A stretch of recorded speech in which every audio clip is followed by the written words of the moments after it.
How to sell anything to anyone, 5 golden rules. ये सुना होगा ना आपने। आपके सामने है Nidhi Aneja with my 28 years of experience. बहुत बार बिजनेसमैन, फाउंडर्स और सेल्स के लोग मुझसे पूछते हैं कि मैम अपनी टीम को कैसे ट्रेन करें जिसमें वो how to sell anything to anyone कर सकें। सबसे बड़ा झूठ जो बिजनेस वर्ल्ड में बोला जाता है वो ये है, प्रोडक्ट अच्छा होगा तो बिक जाएगा। ये बात गलत है, एब्सोल्युटली रॉन्ग। प्रोडक्ट कभी नहीं बिकते, इमोशंस बिकते हैं। मैं आपसे एक सवाल पूछती हूँ, एप्पल के फ़ोन हर साल बिकते हैं, लोग लाइन लगाते हैं, पर क्या एप्पल दुनिया का बेस्ट फ़ोन है? नहीं। तो फिर लोग खरीदते क्यों हैं? Because Apple doesn't sell phones, they sell pride. और इसी प्रिंसिपल पर आज हम सीखेंगे how to sell anything to anyone. सबसे पहला जो आपका स्टेप आता है how to sell anything to anyone में, देखो इंसान कभी लॉजिक से नहीं, इमोशन से ही खरीदता है। अगर तुम एक परफ्यूम बेच रहे हो तो फ्रेग्रेंस मत बेचो, कॉन्फिडेंस बेचो। अगर तुम कोर्सेज बेच रहे हो तो वीडियोस मत बेचो, फ्यूचर बेचो। एक हार्वर्ड रिसर्च के हिसाब से 95% बाइंग डिसीजंस इमोशंस बेस्ड होते हैं, बाकी 5% सिर्फ रीज़न देने के लिए होते हैं।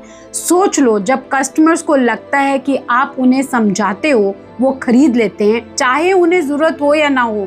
सेल्स का मतलब सिर्फ बेचना नहीं है, फीलिंग्स ट्रांसफ़र करना है। स्टेप 2, सबसे ज़्यादा सेल्स पीपल ये गलती करते हैं, वो बोलते ज़्यादा हैं और सुनते कम हैं। लेकिन बेस्ट सेल्समैन वही होता है जो कस्टमर को बोलने देता है। बिकॉज जब वो बोलता है वो अपनी प्रॉब्लम रिवील करता है, और जब वो अपनी प्रॉब्लम बताता है तभी तुम्हें बेचने का रीज़न मिलता है। एक रूल याद रखना, जो ज़्यादा बोलता है वो खरीदता नहीं है। So be silent enough to understand what they actually want. Step 3 जो सबसे इम्पॉर्टेंट स्टेप होता है, create urgency but authentically. Urgency create करो लेकिन फेक नहीं। कस्टमर को लगना चाहिए कि आज डिसीजन लेना जरूरी है, वरना कुछ वैल्यूएबल छूट जाएगा। फॉर एग्जाम्पल, ये ऑफर सिर्फ 24 आवर्स तक वैलिड है, या ये सीट लिमिटेड है और हम सिर्फ क्वालिटी कस्टमर्स के साथ काम करते हैं। But remember, urgency must feel real, not pressure.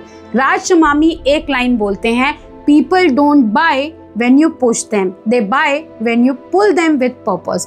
बस वही करना है, पर्पस दिखाना है, प्रेशर नहीं। 4th स्टेप जो सबसे इंपॉर्टेंट होता है, बिल्ड ट्रस्ट बिफोर ट्रांजैक्शन।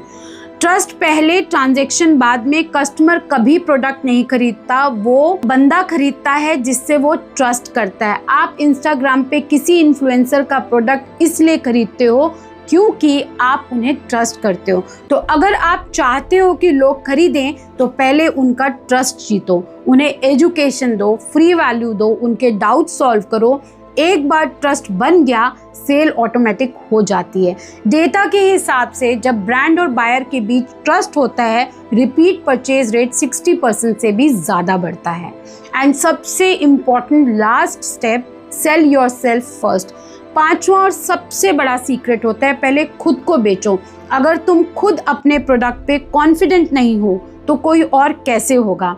राज शमामी बोलते हैं, people don't by your product, they by your belief. तो अगर तुम्हें अपना प्रोडक्ट, अपना आइडिया, अपने विजन पे 100% फेथ है तो तुम्हारा टोन, बॉडी लैंग्वेज और एनर्जी सब कुछ वो कॉन्फिडेंस दिखा देगा।